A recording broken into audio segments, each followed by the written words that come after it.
அனைவருக்கும் வணக்கம். இன்னைக்கு வீடியோவில் நம்ம என்ன பார்க்க போகிறோம் அப்படின்னா, பொதுவாக கிரக பயிற்சிகள் அப்படின்னு பார்க்கும்போது அந்த வருடத்தில் நமக்கு நிறைய மாற்றங்கள் ஏற்படும் அப்படின்னு சொல்லுவாங்க. அதாவது ஒரு சனி பயிற்சி நடக்குது, குரு பயிற்சி நடக்குது, ராகு கேது பயிற்சி நடக்குது அப்படின்னு சொன்னால் அந்த கிரக பயிற்சிகள் நிறைய மாற்றங்களை ஏற்படுத்தும். அதில் முக்கியமாக இந்த 4 பயிற்சிகளும் பார்ப்போம். அதில் குறிப்பாக கடகராசிக்காரர்களுக்கு வரக்கூடிய இந்த 2025ஆம் ஆண்டு சனி பயிற்சி பலனா என்ன சொல்லப்படுது, அதாவது 2025 இருந்து 2027ஆம் ஆண்டு வரைக்கும் எப்படிப்பட்ட பலன் அப்படின்னு பார்க்க போகிறோம். கடகராசிக்காரர்களுக்கு மீன ராசியில் சனி பயிற்சி உங்களுடைய ராசியில் இருந்து 9ஆம் வீட்டில் நிகழும். இந்த பயிற்சி மார்ச் 29, 2025 நிகழும். சனி ஜூன் 3, 2027 வரை மீனத்தில் இருக்கிறார் அப்படின்னு சொல்லலாங்க. இப்படியான இந்த பயிற்சி பலன்கள் அப்படின்னு பார்க்கும்போது நிறைய மாற்றங்களை ஏற்படுத்தலாம். இதை பற்றி நிறைய முழுமையான தகவலை இந்த வீடியோவில் பார்க்க போகிறோம். வீடியோவை பார்த்துட்டு இருக்கக்கூடிய நீங்கள் மறக்காமல் 12 ராசியில் என்ன ராசிக்காரங்க என்பதை கீழே கமெண்ட் பாக்ஸில் பதிவிட்டுருங்க. அதோடு நீங்கள் கடகராசிக்காரர்கள் என்றால் கடந்த 2024ஆம் ஆண்டு எப்படிப்பட்ட பலன்கள்லாம் உங்களுக்கு அமைந்தது, இந்த வரக்கூடிய வருடத்தை நீங்கள் எப்படியெல்லாம் எதிர்பார்க்குறீங்க, இந்த வருடத்தில் உங்களுக்கு என்ன ஒரு லட்சியம், இது எல்லாம் கீழே கமெண்ட் பாக்ஸில் பதிவிட்டுருங்க. உங்களுக்கு சிவபெருமான் பிடிக்கும் அப்படின்னா ஓம் நமச்சிவாய என்ற மந்திரத்தை சொல்லிவிட்டு கீழே கமெண்ட் பாக்ஸில் பதிவிட்டுட்டு வீடியோவை தொடர்ந்து பாருங்கள். நீங்கள் இன்னும் நம்ம சேனலை சப்ஸ்கிரைப் பண்ணாமல் இருந்தால் சப்ஸ்கிரைப் பண்ணிக்கோங்க. கூடவே இருக்க பெல் ஐக்கானை மறக்காமல் கிளிக் பண்ணிடுங்க. வாங்க வீடியோக்குள்ளே போகலாம். இந்த பயிற்சி அப்படின்னு பார்த்தீங்கன்னா இந்த பயிற்சி காலகட்டத்தில் உங்களுக்கு அனுகூலமான மாற்றங்கள் இருக்கலாங்க. நீங்கள் வாழ்க்கையில் ஒரு திருப்பு முனையை காண முடியும் அப்படின்னு சொல்லலாம். இது நாள் வரைக்கும் நீங்கள் சந்தித்து வந்த இழப்புகளில் இருந்து கண்டிப்பாக மீண்டு வரக்கூடிய காலகட்டம், தடைகளை தகர்த்து எறியக்கூடிய காலகட்டம், போராட்டங்கள் மற்றும் எதிர்பாராத இழப்புகளுக்கு ஒரு முடிவை எதிர்பார்க்கலாம் என்று சொல்லலாம். இந்த காலகட்டத்தில் நீங்கள் மிகவும் வசதியாக உணரலாம் மற்றும் ஆன்மீக ஈடுபாடு கொள்ளலாம். இந்த காலகட்டத்தில் உங்களுக்கு உத்தியோகத்தை பொறுத்த வரைக்கும் பலன் எப்படி இருக்கோ அப்படின்னு கேட்டிங்கன்னா, கடின உழைப்பு மற்றும் அர்ப்பணிப்பு உணர்வின் மூலமாக நீங்கள் வெற்றி பெற முடியும். உத்தியோகத்தின் மூலமாக ஆதாயம் பெற தாமதங்கள் இருக்கலாம் என்றாலும் நீங்கள் நீட்டித்த ஆதாயம் பெற முடியும். முந்தைய போராட்டங்களில் இருந்து மீண்டு வருவீங்க என்றாலும் சில சிறிய சவால்களை சந்திக்க நேரிடலாம்.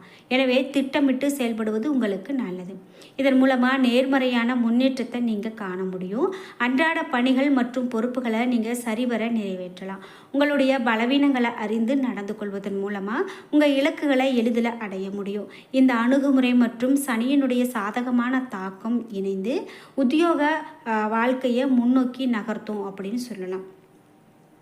நம்ம முக்கியமாக காதல் மற்றும் குடும்ப உறவு இந்த வருடம் எப்படி இருக்கும் அப்படின்னு கேட்டிங்கன்னா, துணையினுடைய கருத்துக்கு நீங்கள் முக்கியத்துவம் கொடுக்கக்கூடியதாக இருக்கும். அதன் மூலமாக பரஸ்பர புரிந்துணர்வு உங்களுக்கு அதிகரிக்கும். இது கருத்து வேறுபாடுகளை களைய உதவும். ஒளிவு மறைவு இல்லாமல் கருத்துக்களை பரஸ்பரமாக பரிமாறிக்கொள்வதன் மூலமாக உறவில் பிணைப்பு கண்டிப்பாக இருக்கும். காதலுக்கு பிறருடைய ஆதரவு இருக்கும் அப்படின்னு சொல்லலாம். தந்தையினுடைய ஆதரவு தேவைப்பட்டால் நீங்கள் உங்களுடைய கோரிக்கையை நேரடியாக தெரிவிக்கலாம். உறவில் பொறுமை மற்றும் புரிதல் அவசியம். இளம் வயதினர் மனதில் புதிய காதல் மலரக்கூடிய காலகட்டம். உங்களுடைய அன்புக்கு உரியவர்களுடன் உறுதியான தொடர்புகளை உருவாக்குவதற்கு வெளிப்படையான தொடர்பு மற்றும் நேர்மறையான மனநிலை ஆகியவை அவசியம் அப்படின்னு சொல்லலாம். திருமண வாழ்க்கை உங்களுக்கு எப்படி இருக்கும் அப்படின்னு கேட்டிங்கன்னா, கணவன் மனைவி உறவில் ஒளிவு மறைவு அற்ற தன்மை அவசியம். இது புரிந்துணர்வை வளர்க்கும். உங்களுடைய வாழ்க்கை துணையினுடைய கருத்துக்களை நீங்கள் கவனத்தோடு கேட்கலாம். அவர்களுடைய கண்ணோட்டத்தில் விஷயங்களை புரிந்து கொள்ள முயற்சி செய்யலாம். மேலும் அவரோடு உங்களுடைய தரமான நேரத்தை ஒதுக்கி செலவழிக்கலாம். இது உங்களுக்கு அதிக மதிப்பை சேர்க்கும். மேலும் நம்பிக்கை, மரியாதை மற்றும் ஒருவருக்கு ஒருவர் தனித்தன்மை வாய்ந்த குணங்களுக்கு பாராட்டுகளை செலுத்துவதில் கவனம் செலுத்துவதன் மூலமாக உறவினுடைய உண்மையான அர்த்தத்தை நீங்கள் அனுபவிக்க முடியும். நிதிநிலை உங்களுக்கு எப்படி இருக்கும் அப்படின்னு கேட்டிங்கன்னா, ஸ்திரமான நிதிநிலைக்கான வரவு செலவுகளை பட்ஜெட் அமைத்து செயல்படுத்துவது நல்லது. பணத்தை முதலீடு செய்வதற்கு முன் ஆராய்ந்து செயல்பட வேண்டுங்க. முதலீடு விஷயத்தில் நிபுணர்களுடைய ஆலோசனைகளை பெறுவது ரொம்ப நல்லது. ஒரே திட்டத்தில் முதலீடு செய்யாமல் பல்வேறு திட்டங்களில் முதலீடுகளை பரப்பலாம். மேலும் கடன் வாங்குவதற்கு தவிர்க்கிறது உங்களுக்கு நல்லது. அவசியமாக நீங்கள் கடனை வாங்குறதை தவிர்க்கிறது ரொம்ப சிறப்புங்க. அது மட்டும் இல்லாமல் நீங்கள் திருப்பி செலுத்தக்கூடிய தகுதி அறிந்து அதற்கு ஏற்றாற் போல தான் கடனை வாங்கணும். உங்களுடைய தகவல்களை அடிப்படையாக கொண்டு பொருளாதாரம் பற்றி சந்தை நிலவரம் அறிந்து கொள்ளுங்க அப்படின்னு சொல்லலாம். அது மட்டும் இல்லாமல் விவேகமான முடிவுகளை எடுப்பது நிதி இலக்குகளை அடைவதற்கான வாய்ப்புகளை மேம்படுத்தும். உங்களுடைய நிதி எதிர்காலம் உங்களுடைய கைகளில் உள்ளது என்பதை நினைவில் கொள்ளுங்க. எனவே புத்திசாலித்தனமாக இருக்கணும். இது மட்டும் இல்லாமல் மாணவர்கள் கடின உழைப்பை மேற்கொள்வதன் மூலமாக படிப்பில் கண்டிப்பாக வெற்றி காணலாம். அர்ப்பணிப்பு உணர்வுடன் படிக்க வேண்டியது அவசியம். மாணவர்களுடைய மனதில் தன்னம்பிக்கை மேம்படும். மாணவர்கள் தங்களுடைய திறமைகளை வெளிப்படுத்தலாம். நல்ல மதிப்பெண்களை இலக்காக கொண்டு செயல்படுங்க. ஆழ்ந்த ஈடுபாடு நீண்ட காலத்திற்கு உங்களுக்கு பயன் கொடுக்கும். புதிய விஷயங்களை திறன்களை கற்றுக்கொள்ள இந்த நேரம் சரியாக உங்களுக்கு தெரிகிறது அப்படின்னு சொல்லலாம். அதே போல் தனித்துவமான எண்ணங்கள் ஆராய்ச்சிகள் மற்றும் யோசனைகள் மற்றவர்களை ஈர்க்கக்கூடும் என்று சொல்லலாம். பேச்சில் நீங்கள் கவனமாக இருக்கணும். திறமைகளில் போட்டித் தேர்வுகளில் வெற்றி பெற உதவும். நேர்மறையான அணுகுமுறையை பெறுவதன் மூலமாக கல்வி முயற்சிகளில் புதிய உயரங்களை அடைய முடியும் அப்படின்னு மாணவர்களுக்கு சொல்லப்படுது. சரி, இந்த வருடம் உங்களுக்கு ஆரோக்கியத்தை பொறுத்த வரைக்கும் எப்படி இருக்கும் அப்படின்னு கேட்டிங்கன்னா, ஆரோக்கியத்தில் அதிக கவனம் செலுத்தணும். அது மட்டும் இல்லாமல் சிறிய உடல் உபாதைகள் என்றாலும் கூட அவற்றை உடனடியாக நிவர்த்தி செய்ய முயற்சி செய்யுங்க. தேவைப்படும் போது மருத்துவ பரிசோதனைகள், ஆரோக்கியமான பழக்க வழக்கங்கள், சீரான வாழ்க்கை முறை ஆகியவற்றை உடல்நல உபாதைகளை கணிசமாக குறைக்கும். மன ஆரோக்கியம் உடல் ஆரோக்கியத்திற்கு ரொம்ப முக்கியம். எனவே மன அழுத்தம் இன்றி இருங்க. அதற்கு யோகா மற்றும் அல்லது தியானம் மேற்கொள்வது சிறப்பு. உடல் ஆரோக்கியத்திற்கு உடற்பயிற்சி மேற்கொள்வது நோய் எதிர்ப்பு சக்தியை வலுப்படுத்திக் கொள்ளும். மேலும் பழங்கள், காய்கறிகள், முழு தானியங்கள் போன்ற ஊட்டச்சத்து நிறைந்த உணவுகள் மற்றும் சுறுசுறுப்பாக இருக்க சிறந்த உணவு திட்டத்தை தேர்வு செய்வது ரொம்ப சிறப்புங்க. சரியான உடல் செயல்பாட்டிற்கு தண்ணீர் அவசியம். தேவைப்படக்கூடிய தண்ணீரை அருந்துங்க. பரிகாரங்களாக உங்களுக்கு என்னெல்லாம் சொல்லப்படுது அப்படின்னு கேட்டிங்கன்னா, முதியோர் இல்லங்களுக்கு சென்று தொண்டு செய்வது நல்லது. நாய்கள், காக்கைகள் மற்றும் பறவைகளுக்கு சனிக்கிழமைகளில் உணவு மற்றும் தண்ணீரை கொடுக்கலாம். சனிக்கிழமைகளில் மது மற்றும் அசைவ உணவை தவிர்க்கிறது நல்லது. சனிக்கிழமைகளில் ஏழைகள் மற்றும் வீடற்றவங்களுக்கு போர்வைகள் மற்றும் துணிகளை தானமாக கொடுக்கறது ரொம்பவே சிறப்பு. ஒவ்வொரு சனிக்கிழமையும் விநாயகர், அனுமன் மற்றும் சனி பகவான பிரார்த்தனை செய்து தினமும் ஹனுமான் சாலிசாவை படிக்கிறது, கேட்கறது இது ரொம்ப நல்லதுங்க. இது மட்டும் இல்லாமல் சனிக்கிழமைகளில் உடல் ஊனமுற்றவங்களுக்கு உணவு தானம் கொடுக்கறது ரொம்ப ரொம்ப சிறப்பு அப்படின்னு சொல்கிறாங்க.